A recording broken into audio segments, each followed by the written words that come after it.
We the jack shit sippers. We sippin' jack shit sippers. We sippin' jack shit sippers. Alan hit me on my phone, he said I need 2025, week 11. Let's get into it. All right, but before we do, we need to review week 10. Last week we had Cooper versus Chad. It was our number 1 versus our number 2 team. Our league villain Chad has been unstoppable this year. He channeled his inner Swiftie, drafted arguably the best draft because nobody's injured, and he's made like 3 moves all season. That did include an entire fab drop, $488 to get Marcus Mariota to start. I did not include him in the starters in the preview because he didn't have him on the team. But still sticking with my picks to see how they went over on the Crawfish Man side. Think he had all these players last week, so pretty close to what I would have previewed. So let's get into this a little bit. We have Cooper coming in with Bo Nix, who, despite in my opinion, has not looked very good all season. He's looked like a below league average passer, and his running doesn't make up enough, kind of like Lamar Jackson, although I know Lamar's better today, did earlier. But Denver's winning, and their defense is fantastic, and he's been running enough to put up points in fantasy. Not this week. He got 9 points. Now you think that's the end of Cooper. His week is over, except on the other side, our league villain had Justin Fields with 9 points, a total of 54 yards passing. Pretty terrible. So that left Justin Herbert to really come in and save the day for Cooper. He's definitely one of his biggest players. James Cook also there. But Justin Herbert lost Joe Alt. Now, he didn't have a terrible game with 19 points, but against Pittsburgh, you would have hoped that he passed for more, only 220 yards. If you look at Herbert's splits on the season, he's had basically 5 really good games in 4 not-so-good games. This would have been the 5th. It's Joe Alt. I mean, Joe Alt has, when he's played, Herbert's been great. When he hasn't, he's not been great. And this week he had a 2.2 second drop back average, so 2.2 seconds to get the ball out. He was just throwing quick passes. He had zero in the whole game, intermediary or deep passes. So that could spell some trouble for Herbert as Alt is out on the season. But I know Cooper is in love with Herbert, as I did try to trade Dak for him, and I got a flat out, I like Herbert better all season. So he is calling his shot with Herbert, but I can't say I am in the same boat. In fact, Marcus Mariota outplayed Herbert. Mariota gets Detroit. He had 2 passing TDs, 213 yards, and 25 fantasy points. So Chad, full fab dump, but certainly got his points. Now, DJ Moore for Chad, 0. A giant goose egg versus the Giants. That hurt him pretty badly, as the strength of Cooper's team outside of his quarterbacks is probably, honestly, James Cook is pretty good, but he does have DK Metcalf in a slot space. So you'd hope that would be pretty good against the Chargers, hoping to score points, and that just didn't happen. He only had 6. So where Chad was weak, Cooper could not make up points. The rest of Chad's team kind of went nuts. Jamar Gibbs and Devon Achane scored 78 points. Wow. And then he had Chris Olave get one of his probably 3 touchdowns that he'll have on the entire season, along with 100 yards, going for 22. Really just a solid week overall. Nico also getting 22. So Chad ends up with 177 points. The lowly Crawfish Man, the worst team of the week, 111 points. So Cooper taking a loss, going from 2nd place all the way down to 6th place. We have a tight race, both for for 2nd place. Chad is running away with it in 1st. But from everything from 2nd to last, we have a very tight season. All right, let's move on to this week. This week we have the former roommates, Ryan and Mike. Sophia Ruxin's Purdy in 7th place for Ryan. at 5-5. Mike, the Shannon Sharts, in 9th place at 4-6. Currently, Mike is projected to win by about 10 points, 146 to 155. At one point, Mike looked great. He was 4-2, and he, I think, was the second highest scoring league in the team. But since then, he has rattled off 4 losses in a row, scoring only 128, 155, 133, and 152. He did play 3 teams in that stretch with 180 points or more, so he has definitely run into some bad luck. On Ryan's side, the team that complains most about luck, he is 5-5. And he also is back-to-back games with losses, so both teams coming off tough losses. Ryan's kind of hung right around the middle of the league standings for most of the year. So there's our quick tale of the tape. Like I said, the standings are still very tight, so a single win here makes a big deal for either of these teams. So let's get into it. All right, at quarterback, Ryan Sophia Ruxin's Purdy has Aaron Rodgers and Bryce Young. Not great. He did trade away one of his quarterbacks, but also benched Geno Smith, which is probably a great idea. So we've got Bryce Young looking shaky, but getting Atlanta. Atlanta's defense has been pretty good. I did not give them credit early in the year, but they have played very solidly. I mean, unless they're playing the great, Miami Dolphins, then they give it up. But outside of that, they have played very well. Bryce Young has not. Bryce Young has scored 4 and 2 points the last 2 weeks and has only 2 games all season over 20 points. Oh, wait. Yeah, only 2. And almost every other game is under 15. So Bryce might get you 15 points is what it looks like. And going against Atlanta, I would not expect anything more than that, especially having found Rico Dowdle. He does have Chuba Hubbard on the bench. I don't think he's going to start him. All right.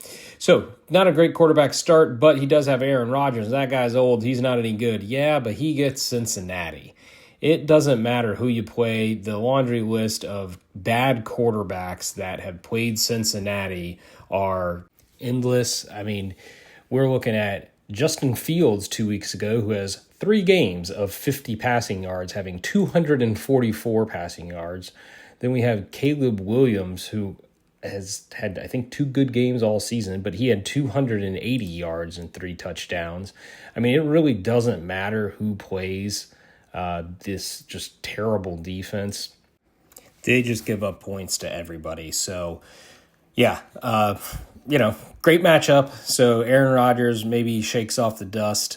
He has had 2 games with 4 touchdowns this year, a bunch of 1-touchdown games too. But I'll take him for 3. How about that? So Aaron Rodgers looking solid, going up against Dillon Gabriel on the other side for Mike. He is getting Baltimore. Baltimore's defense is ranked poorly. It's the 11th best fantasy matchup, but they were the 3rd best just a few weeks ago. They are getting healthy and looking much better on defense, and Lamar is back.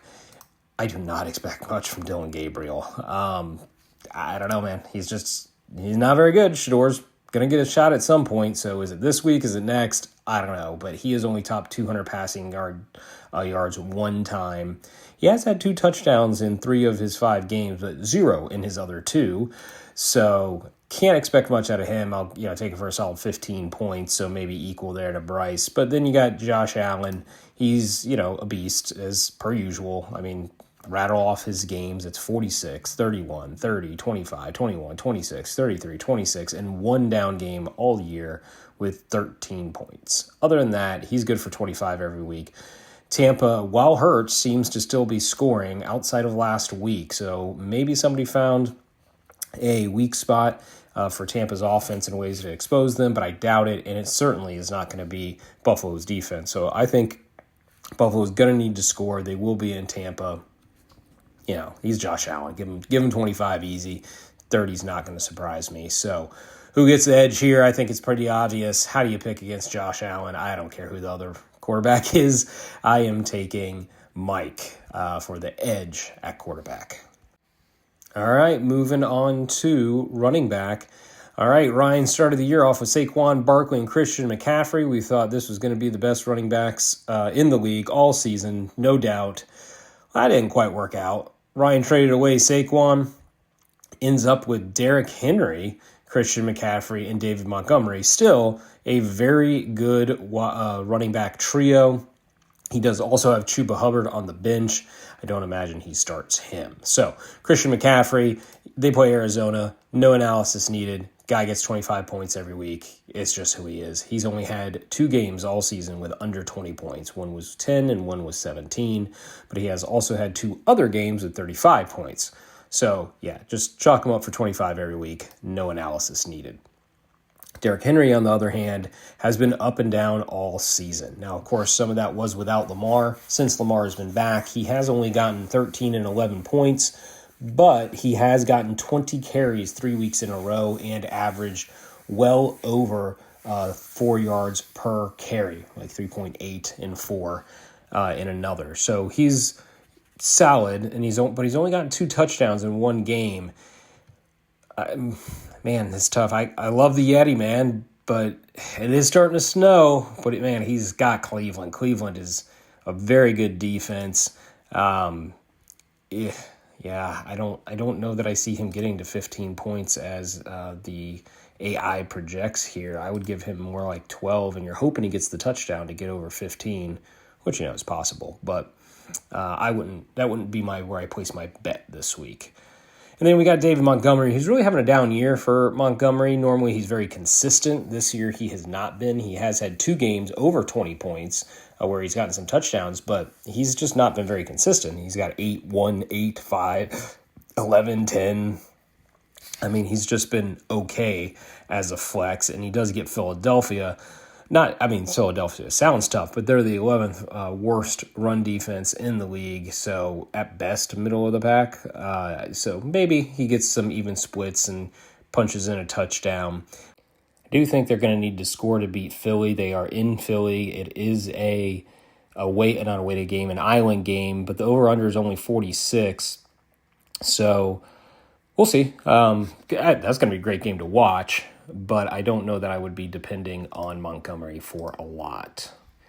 All right, let's look over to Mike's team. Mike has Josh Jacobs, Tyrone Tracy, and in his flex, Rico Dowdle. So, look, Josh Jacobs should be great and has been because he keeps scoring touchdowns.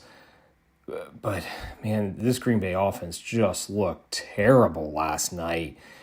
Love just looks lost without Kraft. I don't know how good this offense is going to be the rest of the season, which is not good for a league bet. But Josh Jacobs keeps getting work. He's got 13 to 15 touches, and then he's got weeks with 18 to 20, carries, plus 5 or 6 catches. So we're looking at a workhorse for sure. And he gets the Giants. So yes, I think his touchdown streak continues. I'll give him 17 to 20 on the week, so a very good matchup there with McCaffrey. Now, looking at Tyrone Tracy, let's see. We'll match Tyrone Tracy up against David Montgomery. He's playing against Green Bay, and Green Bay's defense has been pretty good. I mean, Micah Parsons has certainly added to the team. Tyrone Tracy is splitting with Singletary, believe it or not. They are splitting carries about evenly. So he's only gotten 10, 5, and 14 carries. So a little bit more last week against Chicago, but didn't do a whole lot with it. No touchdowns. Jackson Dart may not play. So I think you're kind of hoping for that if you're Mike. You're hoping it's Jameis Winston. He's throwing up some pick sixes. And it's just a high-scoring game. Winston just... That's what he does. So you hope that Tyrone gets some catches or something there. All right, and then Rico Dowdle, the waiver wire darling that all of us had a part of and none of us wanted, and somehow Mike ended up with, and basically just replaced Bucky Irving like he never had Bucky Irving because Rico Dowdle's been phenomenal. So since week 5, he's had 28 or more points 3 times. He has gotten 23, 30, 17, 25 carries. He has had 1 down game with 9 points, but he's just been phenomenal. So, yeah, sorry, Hubbard. You've lost your job. And while Atlanta's defense has been pretty good, they have not been great against the run. So if you're Carolina, you're looking to run the ball. and you're definitely not depending on Bryce Young, which is great for Mike, not so great for Ryan. So I will take Dowdle for a big week. Combine that with Josh Jacobs. Oof, man, C-Mac is hard to pick against. Yeah, I think I'm going to give it to Ryan only because of C-Mac, but certainly Mike has some great running backs. Tyrone Tracy just kind of lets him down a little bit. David Montgomery at least has some upside, to punch two touchdowns in.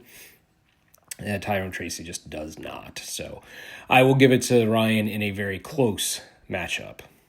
All right, moving on to wide receiver. At wide receiver, Ryan has CeeDee Lamb, Devonta Smith, and I think he will start tomorrow. Douglas or Sterling Shepard, Kendrick Bourne maybe. I mean, he has got a mix of kind of subpar third receiver options. We will analyze this with Sterling Shepard. He's got the highest projected point total, but that's still only 5 points. So maybe he picks somebody up off the waiver wire or makes a trade here. But CeeDee Lamb is CeeDee Lamb. He's fantastic. He gets Las Vegas. I will put him up for 20 points. He's getting about 10 targets a week. If he doesn't get, before his injury, he was actually averaging 12 targets a week. So if he doesn't get like 7 for 80, I'd be surprised. And I would expect him to get at least 1 touchdown. So I think he has a big week. I think 20 for sure. AI projections have him at 22. I'll take it. I think that's about right. Devonta Smith, while I have always kind of poo-pooed Devonta Smith, it's been because of the offense that Philly runs. Well, this year, that offense does not include A.J. Brown. So for whatever reason, it doesn't. So the last few weeks have just been phenomenal for Devonta Smith. He has 11 targets, 9 targets, 7 targets. They get Detroit at home. You would think that Detroit, even though Philly's been okay on defense, they put up some points. So I think Devonta's going to have a week to win. If they only score 10 points like they did last week against Green Bay, there is no chance they get a win. So I think in a Sunday night game, we will see if Devonta Smith can come out under the lights. A.J. Brown does have a hamstring. He's supposed to play, so he played last week. Maybe he's still hampered by it too. But Devonta Smith, again, 15 points, pretty locked in, I think. So that should be a good week for him. I don't know. Sterling Shepard has done nothing. I have had him on my team too. He's getting 5 to 7 points a week. He scores basically no touchdowns. I'll assume Ryan gets somebody else in here. If not, I mean, I don't know. They play Buffalo. Buffalo's pass defense hasn't been great. Should be a high-scoring game. So maybe he sticks with Sterling Shepard. The over-under is 48.5. It's one of the highest, if not the highest of the week. No, believe it or not, Arizona, San Francisco is the highest line on the week at 49.5 points. I would not have analyzed it that way, so another reason to pick Christian McCaffrey there. All right. So, Ryan's got 2 strong options and 1 pretty weak third receiver. Mike, on the other hand, has Courtland Sutton, Jordan Addison, and Rome Odunze. He does have a couple bench players in Ricky Pearsall, who isn't supposed to play, Josh Downs a bye, and Calvin Ridley. So I don't imagine he gets anybody besides these 3 in the starting lineup. I love Courtland Sutton. I think Courtland Sutton's just, bring your lunch pail to work type of guy. Does work every year, solid. But over the past 3 weeks, they have phased him out, and Troy Franklin is getting the first read more than anyone on the team, including Sutton. Sutton's only gotten an average of 5 targets, so not good at all. Meanwhile, Troy Franklin is averaging about 10 targets a game. It used to flip-flop that beginning of the year. Courtland Sutton had 9 targets, 8 targets, 6 targets, 10 targets, 10 targets, and then a 3 in there, a dud. But this is a conscious effort of Sean McVay to get the ball to Troy Franklin. I think that's because Bo Nix just hasn't been very good. The only time he is accurate is when he is on the run. And I think Courtland Sutton's more of a professional technician type receiver, and Troy Franklin probably just scrambling around better. Yeah, I unfortunately don't expect a lot out of Sutton. He does go against Kansas City, who is also a tough defense. If I'm Mike, I'm trying to get out of Sutton right now, trade some asset to get a receiver, maybe package Sutton together. But yeah, that's unfortunate because I like Sutton as a player. Jordan Addison has scored 10 touchdowns in something like 3 seasons in a row or something like that. Suspended early. He has only gotten 2 touchdowns in 6 games, only 8 and 6 points, only 11 the week before with a touchdown. J.J. McCarthy just does not look very good. I don't care if he's actually winning games. He looks bad. But they get Chicago, and Chicago has the terrible defense. I mean, you obviously want to target Dallas and Cincinnati, but Chicago's pretty close. So Chicago's been bad. If Jordan Addison and J.J. McCarthy are going to get going, it should be this week. He had 11 targets last week. Justin Jefferson has not been good this year. He's been at best a wide receiver 2. So if he gets 11 targets against Chicago, he'll get over that double-digit hump. I'd chalk him in for 12 to 15, something like that, because I think he could get a touchdown. So unless they throw it back to Jefferson, which is possible, but they just haven't done that. So I will take Jordan Addison at his 12 points, and I think that's a solid prediction. Odunze started off the season on fire. I mean, just complete fire. 9 targets, 11 targets, 7 targets, 8 targets, right? And he was getting, a touchdown literally every week the first 4 weeks of the season. Then he had a dry spell of 4 weeks without a touchdown, and he kind of got back off of it last week with 10 targets, 6 catches, 86 yards, and 1 touchdown. So pretty good, solid week, but Chicago plays against Minnesota, like we just discussed. I don't know that Chicago gets it going against a good defense. They have shown up against bad defenses, and not that Minnesota's been this great defense, but they're not terrible.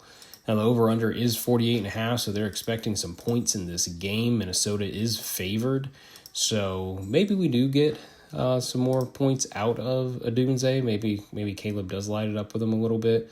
I don't expect that. Minnesota's defense is good against wide receivers. I think they're seventh worst for Odunze.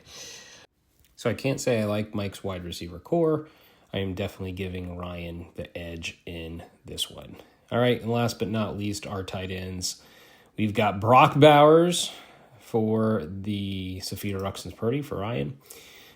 Brock's obviously a weird one to analyze because he was injured, and even prior to injury was not having a very good year, but then he comes out and has a 40-point game with 3 touchdowns and then a 3-point game. So he's been up and down. Kenny Pickett might start this week, but they get Dallas, so, yes, I think he's going to have a good week. It's just Dallas is bad. Although against tight ends, they're, middle of the pack, but that's because they're bad against everything else. And Las Vegas doesn't have anything. They lost Jacoby Myers, or to trade, I guess. So, yeah, should go through Brock Bowers. I think Brock has a good, solid week. I'd actually put him up there for about 20 points, which is a huge advantage over Laporta on Mike's side. Laporta has been up and down like most tight ends, where he's had a few weeks where he's gotten a touchdown. So he's had 3 weeks with a touchdown. Those 3 weeks he had 15 and 20 points. Then he's got multiple weeks with 7, 5, 6, and 4. Going up against Philly, a solid defense. I don't know. I don't see Laporta doing much of anything. I think he gets, 4 for 40, something like that. I would not chalk him up for a touchdown. So big advantage for Ryan in the tight end section. So while Mike is favored by 10 points, and Mike is 4-6 and needs this win more than Ryan, I'm going to go out on a limb and take Ryan. I'm going against our AI overlords. I think Ryan's receivers are significantly better. I know he basically has a 0 in there for Sterling Shepard, but I think he's got some upside there. CeeDee Lamb is just fantastic, and Devonta's playing out of his mind. So on Mike's side, he's just got some players that, I just really don't want any part of. Tyrone Tracy, Dylan Gabriel. That's not good. And then his receiving core, the names look good, but they're just not playing up to expectations. And I think even though they're only favored for 12, and 14 points, I think he scores well under that in the receiver category. So Brock Bowers ends up being the key to victory here. He has a big advantage there. Ryan gets the win. Mike gets into the Sacco race. That's the prediction. All right, play me out, Chad. We the jack shit sippers. We sippin' jack shit sippers. We sippin' jack shit sippers. Alan hit me on my phone. He said I need